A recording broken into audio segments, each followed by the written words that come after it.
don't you move your out of my side of the closet? It takes 2 goddamn seconds. He made us so many women feel terrible. Yes, because of them, they feel terrible, not because of him. What in the red flag is going on right now? Welcome back, my Panda Pals. I know I'm currently 2 episodes behind, so the red flags have just been piling up without me, but don't worry, because I'm back. So everyone, hop aboard, and why don't we catch up on 90 Day Fiancé the other way. Josh has made it to China, and he's finally reunited with the love of his life. Yes, love you. Lily takes him on the grand tour of his new anything but humble home, and he quickly realizes that she's gonna be telling him how much of a financial burden he is every single day for the rest of his life. Lily always, reminds me of how much money she spends. It's exhausting. I don't need to hear it. This is not a great feeling for Josh because he would love to work, but he literally can't. I just got here. I don't want to be reminded of how much money she spends on me. Have fun with that one, Josh. They go out to try on wedding attire, and why don't you all just take a guess at what Lily did? Now, if you said that she talked about how much money she's spending on everything and that it's pretty much Josh's fault, then you would be absolutely correct. 我当然希望家是会帮我承担经济压力啊，但是他没有钱呐。 They get into a fight because Lily says that he wanted the wedding and it's costing her a lot of money, and Josh is like, no, you wanted the wedding and I'm just along for the ride. And basically it's just nah-uh, yeah-huh, nah-uh, yeah-huh. And this is why when you meet your partner on a language learning app, maybe you don't stop using that app, okay? Maybe you just keep learning that language. You want to spice wedding 遗产呐？ Because you mentioned it. Okay. You said you wanted If to spice wedding. If you say so. They decide to upgrade to a more expensive outfit, and Josh surprises Lily by saying that he will be the one to pay for the difference. And she is like, whoa, are you sure? Cause there's no takesies backsies here. You will pay money Yes. because I have no money. Yes, I know. You always say that. They go out to get pampered, and Josh gets his ears picked, and I need you all to know how amazing this feels. And if you ever get the opportunity to get this done, please do it. 10/10 Panda approved. The two end up making up, and Josh is so super happy that they are alone for just a few more minutes, because that is more than enough time for him, apparently. Me and you in here. Alone. Do you understand? James continues to be a burden to everyone because he can't get his shit together, and he finally told his parents that he's leaving forever, and they are obviously pissed that he decided to leave them high and dry for a second time. My parents, our relationship is right now, and it's definitely strained.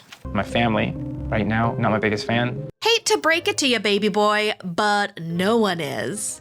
That's my biggest fear. Because I love mom and dad so much, and we just left like this. Sorry that we did it this way. We? This was an entirely you decision. James's friend Josh picks him up to take him to the airport because no one else wanted to see his stupid face before he left. I want you guys to sit on that for a second. No one else wanted to see his face before he left the country forever. Meitalia is in Indonesia and she straight up looks happier than a pig in mud. James is arriving in like a day, and wouldn't you know, they did not tell her family that he is coming. And guess what? They do not plan on telling them that they are staying with them in their house for potentially ever until after he gets there. She also tells us that a doctor in Indonesia diagnosed her inability to swallow as a tonsil and thyroid issue, and that after drinking some herbal tea and taking some medicine, she feels a whole lot better. And honestly, I don't think James actually took her to see a doctor. I think he took her to a person pretending to be a doctor and then just did not tell her about it because he didn't want to hurt her feelings. She tells her sister about their plan to stay in Indonesia forever, and her sister is not happy. Her family is poor. They live in a small house with like 7 other people, and I guess it's really difficult for foreigners in Indonesia to find any work. Karena ya udah sana aja, jangan kesini. Mau pindah sini aja. Terus jangan tinggal sama papa sama mama, dari titik kuncinya. Statler is officially homeless, and she's spending her last night with her friend Natalie before heading off to the UK for what she hopes and prays to any of the gods is love. So what makes Dempsey special? I'm not 100% sure that Dempsey is special, to be honest. Natalie is not Dempsey's biggest fan because it honestly looks like she's just using Statler for her money. An expensive van, yeah. Oh, did y'all buy it? Yes, I took out a loan. You took out a loan? I took out a loan. In your name? By yourself? In my name, by my lonesome. So you would think that Dempsey would start looking for remote work, but no. She's gonna let Statler work her poor little booty off for her own benefit. But don't worry, guys, because she's totally gonna make dinner. I do feel a bit jealous, and I'm hoping I don't feel resentful, because while I'm working, Dempsey is going to be free as a bird and able to really explore Europe. That's gonna suck. Let's be honest, the resentment is inevitable. They head to the airport and Statler is starting to realize that maybe it is a stupid idea to give up everything you have for a person that you've only seen IRL for about 3 weeks. She goes on to tell us a super fucked up story about her ex, where she lived with her and paid half of the rent, but apparently the bitch lied to her about how much rent actually costs, and in reality, Statler was basically paying all of her rent, and then her ex saved up enough money to buy herself a house and then dump Statler. I'm taking the biggest risk of my entire life, and if things go bad, I'm going to have ton of debt, no home to go back to, and a severely broken heart. Shekinah is still mad that Sarpur will not get rid of his bang book or his bottle collection, but then they magically make up because Sarpur shows her how hairy his back is. Before you, it was a duty of girls to wax them off. And we are the only girl in my life. I mean, the length of these hairs are proof of my love to you, you know? I don't really know if growing out your back hair is a love language, but here we are. Shekinah waxes his back for him while he tells her that he loves her so much that he fantasizes about her pooping and farting and dripping her menstrual blood down her leg, and you know what? Why don't we just keep those thoughts inside of your head, okay? We all know you definitely have more than enough room in there. The two meet up with her sister, where Shekinah says that a few of Sarpur's exes have actually started reaching out to her, wanting to spill all of the dirty deets about her lover boy. And her sister proceeds to gaslight every single one of them, saying that if they felt terrible in the relationship, it is all on them and not on Sarpur. They're not hurt, they're just jealous. But he made us so many women feel terrible. Yes, because of them, they feel terrible, not because of him. Shekinah does end up leaving to meet with one of the girls who says that she's dated Sarpur in the past, and Sarpur is far from pleased. I'm not gonna let you go. I'm not gonna let you stop me. The two ladies meet up, and Shekinah learns that when Sarpur said that she was the only woman he's ever felt like with this, that was a lie. And when he said that Shekinah was the first woman he's ever said I love you to, that was also a lie. I was willing to believe that he was gonna be different with me, but now my head is spinning and I just really don't know what to believe.